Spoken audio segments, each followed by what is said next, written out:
3,10,00,000। এই নিয়ে divorce letter, এখানে একটা সই করে দে। শ্রুতি, এই শ্রুতি, কোথায় তুই? বেরিয়ে আয়।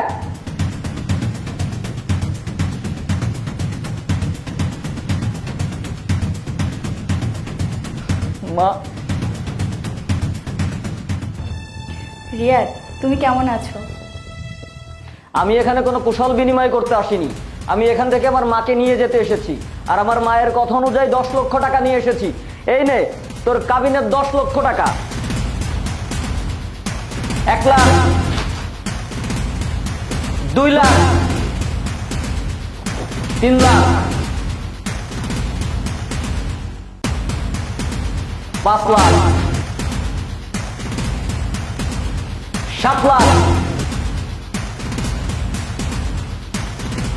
10 লাখ।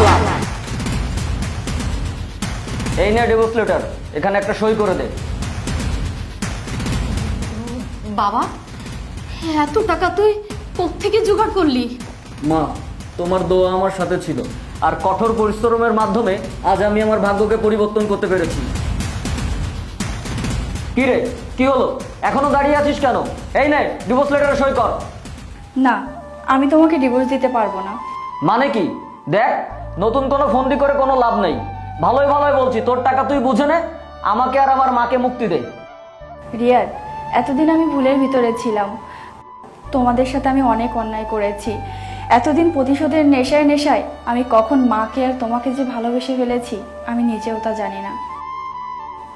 রিয়াদ, সেদিন আমি অসুস্থ হয়ে যাওয়ার পর মা আমাকে সন্তানের মতো সেবা করেছে।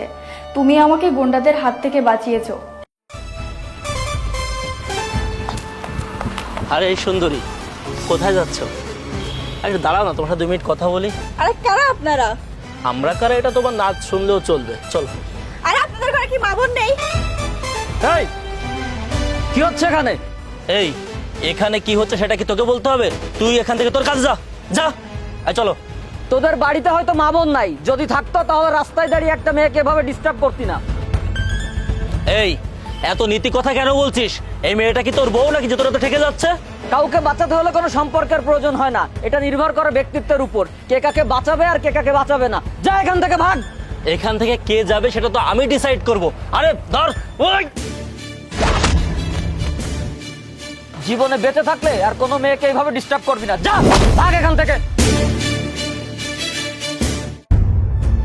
ধন্যবাদ।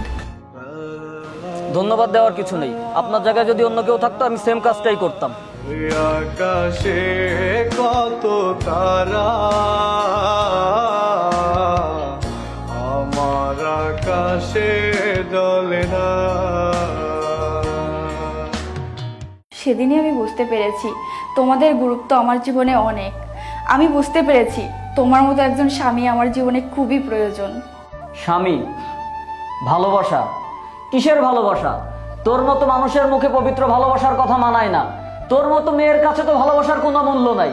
যদি তাই থাকতো তাহলে দিনের পর দিন আমার পরিবর্তে আমার এই মাকে দিয়ে তোর বাড়ির সকল কাজ করাতে পারতি না। দিনের পর দিন তুই আমাকে মেন্টাল প্রেশারে রেখেছিস। আমি তোর জন্য কি না করিনি? সারা রাত জেগে তোর সেবা করেছি। যখন আমার মা অসুস্থ হয়েছে আমি তোকে ফোন করে কত কান্নাকাটি করেছি, আর তুই কি করেছিস?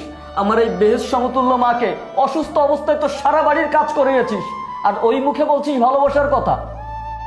দরকার নেই আমার তোর মতো অহংকারী মানুষের ভালোবাসার। আমি আমার মাকে নিয়ে আমার রাজ্যে ভালো থাকবো। দেখো রিয়াদ, আমি তো স্বীকার করছি আমি ভুল করেছি, অন্যায় করেছি, আর মানুষ মাত্রই তো ভুল হয়। প্লিজ তুমি আমাকে ক্ষমা করে দাও। সবাইকে ক্ষমা করতে নেই, বিশেষ করে তোর মতো অহংকারী মানুষকে। যাই হোক, ডিভোর্স লেটারে সই করে দে, আমার হাতে বেশি সময় নেই। বাবা, তুমি একটু রিয়াদকে বুঝিয়ে বলো না, আমি ওদের ছাড়া থাকতে পারবো না। আমি এখন কিছুই করতে পারবো না। আমি তোকে অনেকবার বলেছি মা তুই এটা ভুল করছিস, কিন্তু তুই আমার কোনো কথাই শুনিসনি। এখন আমার কিছু করার নাই। বাবা, তুমি এসব কি বলছো? যা বলছি আমি একদম ঠিক বলছি। রিয়াদের জায়গায় যদি আজ আমি থাকতাম তাহলে আমি ওই একই কাজই করতাম। মা, আপনি আপনার ছেলেকে একটু বুঝিয়ে বলুন না, ও আর কারো কথা না শুনলেও আপনার কথাও ঠিকই শুনবে। আমি আমার ছেলের কথার উপর কোনো কথা বলতে পারবো না। আমার ছেলে যেটা সিদ্ধান্ত নেবে আমি সেটাই করব। কি হলো, দেখলি তো তোর মতো অহংকারী মানুষের পাশে কেউ নেই। এটাই হবার ছিল, আর এই দিনটা দেখার জন্য আমি দিন রাত কঠিন পরিশ্রম করে গেছি। আজ আমি সফল হয়েছি, আজ আমি সবার থেকে অনেক বেশি খুশি। আসলে তোর ডিভোর্স লেটার সই করে রাখবি, আমার উকিল এসে নিয়ে যাবে। মা চলো।